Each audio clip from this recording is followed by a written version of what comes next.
Hello, everybody, and welcome to Top 5 New Comics for March 26th of 2025. I'm, as always, Chris, and we got a cool slate. I'm really excited about this slate. Some really good books, and some books I don't get to talk about a lot. Some new ones.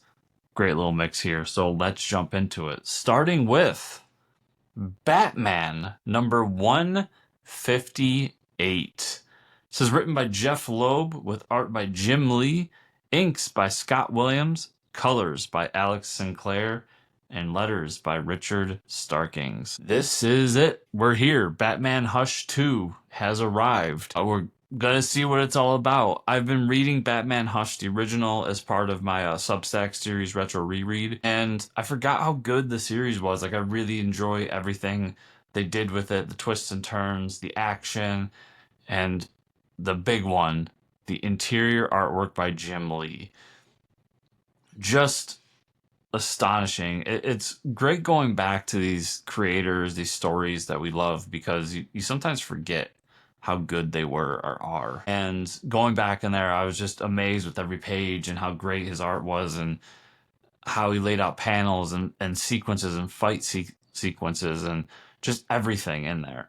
And was just really enamored with it as a whole. And it got me excited to go back and see what Hush 2 was all about. I had my trepidations, I had my worries, but it has put me in a place where I am not only familiar with Hush really well at this point, because I've just finished reading it, but also it reminded me of what this team can do when they're hitting on all cylinders. And I love that even from the inker, the colorist, and the letterer, this is the same creative team doing the book again. So they brought the whole band back together. It's not Jeff and Jim, it's also Scott, Alex, and Richard, like all coming together to do this one more time.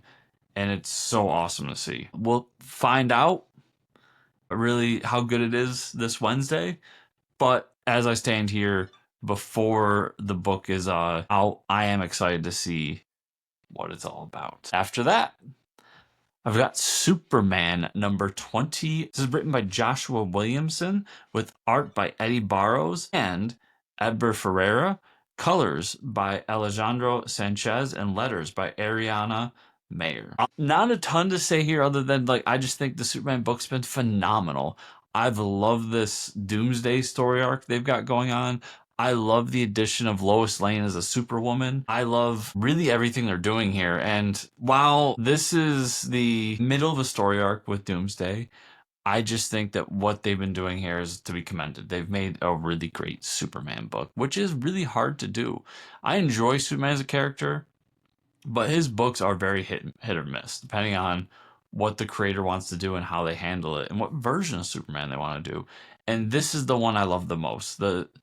I love the bright colors, the hope, change, uh, just him being the beacon of everything, of truth, justice, and the American way, a better world, whichever version you want to say. And I think that is exactly what this story arc's been doing. Joshua Williamson's been doing a phenomenal job from the beginning of this run with many amazing artists. And to see what Eddie Barrows has done with this one has just been phenomenal. So, yeah, I think Superman's a really great book, and I hope more people are picking it up and giving it a shot. After that, we've got Wolverine Revenge number 5. This is written by Jonathan Hickman with art by Greg Capullo, inks by Tim Townsend, and colors by Alex Sinclair, and letters by Cory Petit. So Alex Sinclair getting 2 books this week with his colors. Wolverine Revenge. This is the final issue, I believe, of this story arc, of this miniseries. Everyone knows I'm not a big X-Men fan, but I am a big Jonathan Hickman fan, and I'm a big Greg Capullo fan. So when these two teamed up, it didn't matter what they were doing, I was going to check it out. And I'm glad I did, because while it has some X-Men tropes in it, it's its own book and does its own thing, and has just been this fun action story of basically the world going to shit and Wolverine getting fucked over. And what does he do with that? He just gets revenge, is what he does. And we're getting the story of his final revenge in this. Just highly recommend, if you haven't been reading the series, There will 100% be a trade of it coming out when this is over. It's just been a fun ride, and we'll see if they can stick the landing with this issue. I hope they can. I believe in Hickman as a writer, and I believe in Capullo as an artist. So I think that there's a good chance that they'll get it done. And after that, I've got Godzilla versus Fantastic Four #1. This is written by Ryan North with art by John Romita Jr., inks by Scott Hanna, colors by Marcio Menez, and that's it. So I've talked a lot in different venues, whether it's here, the podcast, that's Fortress Comic News Podcast, other people's stuff, that this is the year of Godzilla in comics. Toho, in particular, is giving license out to do a lot of cool stuff. From what IDW is doing with their shared universe and their mini-series that they're doing this year, to this. Godzilla just fighting different characters in the Marvel universe. I love that we're doing this through a series of one-shots. I love that we're going to take different time periods and almost do it as a timepiece for each character. I love that we're starting with the Fantastic Four. Even if I'm not the biggest Fantastic Four fan, I do enjoy them. And it just makes sense when you do something this big and this awesome that you start with them, of all characters. And that said, I'm just infinitely fascinated with what these stories are going to be. Every book's going to be a new creative team. This one has Ryan North and John Romita Jr. Ryan North, who's currently writing the Fantastic Four book, and I hear that people are really loving it. So I'm glad that he got a shot to do this as well. And I'll just be interested to see as we go along what we're doing here. How does the Fantastic Four fight Godzilla? Why are they fighting? I don't know how much story I really need in this book, but I'm sure Ryan and the team will have something cool cooked up here. At the end of the day, I'm here because Godzilla is entering the Marvel Universe, and I'm a big Godzilla fan who wants to see what that's all about. And then we will end with Solomon Kane, The Serpent Ring #1. This is written and drawn by Patrick Zurcher. Some of you, many of you may know, I recently, in the past couple years, got really into Conan Barbarian and that whole universe, and love what Jim Zub's been doing with it, and loved what they did at Marvel, and I've been picking up old stuff and checking it out. Just really enamored with that world. Well, along the way, this character Solomon Kane entered my fray as well, through the Savage Sword of Conan books, and then just tangentially with different things. And now I see he's getting his own series by the guy who did the stories in the Savage Sword of Conan book that I really enjoyed.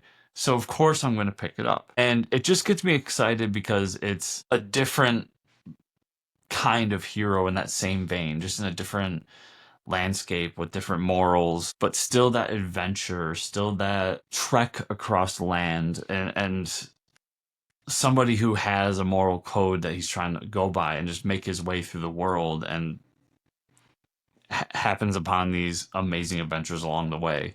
So we'll see how much I enjoy it as compared to a Conan the Barbarian, but I do like I like that we're in a different time frame here, and he has what he's going for. He's going for these serpent rings. He wants to see what they're all about and why they're so fabled and why people are after them, and he's going to figure it out along the way. Obviously, my knowledge of this character is very minimal, so it's hard to talk too much about it. I'm just saying I really enjoyed those short stories that Patrick Zurcher did in Savage Sword of Conan with him.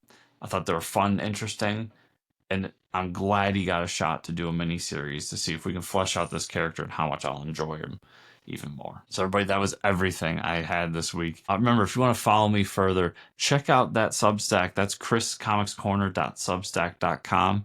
Also the podcast, Fortress Comic News, where every week we talk about the news of the week. We talk to a comic creator. We do all that fun stuff there on that. And you can find that on YouTube or on whatever podcatcher you may use.